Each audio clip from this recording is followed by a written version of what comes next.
Pada kesempatan kali ini, saya akan mereview film yang berjudul Monster Hunt, dirilis pada tahun 2015, disutradarai Rahman Hoi. Pada zaman dahulu kala, manusia dan monster hidup saling berdampingan. Namun, karena kesalahan manusia, terjadilah peperangan antara manusia dan monster, sehingga kaum monster terusir dari peradaban manusia dan menetap di pegunungan yang terisolir jauh dari jangkauan manusia. Lama hidup di pegunungan yang terisolir, akhirnya mereka bercerai-berai lantaran pengkhianatan monster jahat. Monster jahat tersebut berhasil membunuh Raja Monster. Namun, di dalam kekacauan dan perebutan kekuasaan, ternyata sang Ratu Monster sedang mengandung sang pewaris tahta.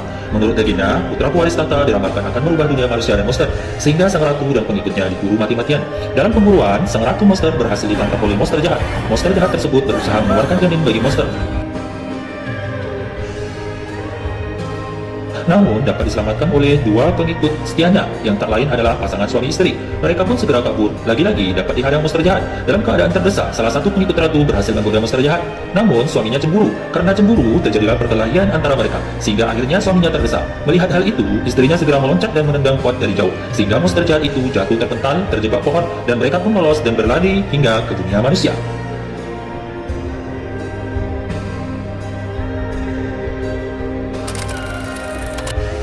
Beralih ke sebuah desa yang bernama Yao Ming, terlihat di sana dua orang pemuda yang sedang berlari-lari untuk melerai ibu-ibu yang sedang berkelahi. Ibu-ibu yang sedang berkelahi itu adalah Bibi Li dan Bibi Mo. Karena kesal dilerai, salah satu bibi itu menanyakan perihal pakaiannya, apakah sudah selesai atau belum. Pemuda itu pun menjawab, maaf Bi, belum selesai, sehingga keduanya dilempar terbang jauh.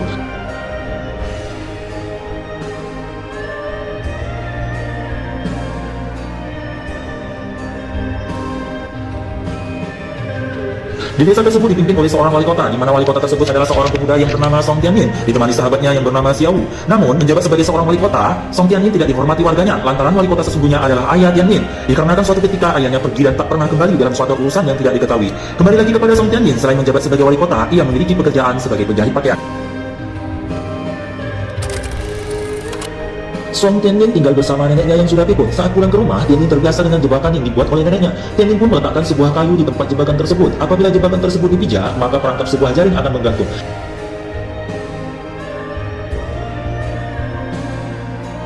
Karena pikun, neneknya pun berkata kepada Tianyin, "Siapa kamu?" "Saya Tianyin, cucu nenek."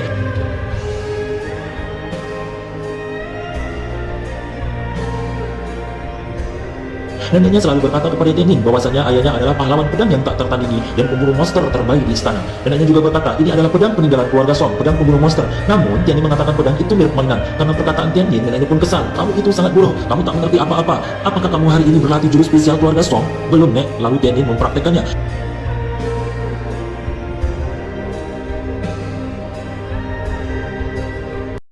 Melihat Tianyin yang kurang sesuai, neneknya pun kembali kesal. "Sudahlah, beberapa hari ini saya ingin mencari ayahmu." "Mengapa nenek tidak menyerah mencari ayah? Padahal sudah mencari selama bertahun-tahun. Dia itu pahlawan pedang. Pahlawan apa yang tidak meninggalkan anak istrinya? Sudahlah, sampai nanti."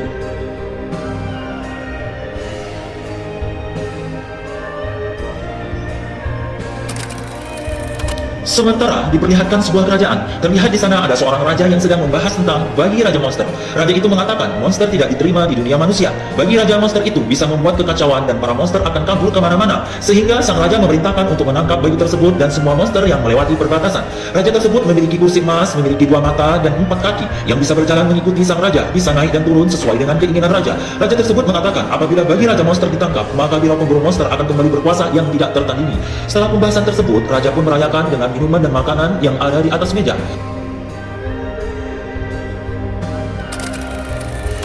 Di tempat lain, Tianyin duduk di tepi sungai didatangi pasangan suami istri. Lalu wanita tersebut mendekati Tianyin dan mencium aroma tubuh Tianyin sambil mengelilinginya. Sungguh aroma yang sangat harum dan menggoda. "Apakah ada sesuatu yang bisa dimakan?" tanya wanita itu. "Ya, saya ada restoran di sana."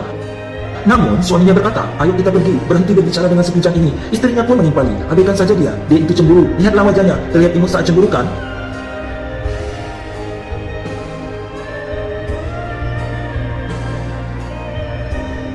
Tianyin pun tersenyum melihat pasangan suami istri itu. Akhirnya, pasangan suami istri itu pergi ke restoran Tianyin atas desakan istrinya. Sementara dari kejauhan, ada seorang wanita yang sedang mengawasi. Dia adalah Guan Xiaolan, seorang pemburu monster tingkat 2. Kembali lagi kepada Tianyin. Akhirnya mereka pun sampai ke restoran Tianyin. Tianyin pun membantu mengikat keledai, kemudian mempersilakan masuk kepada suami istri tersebut.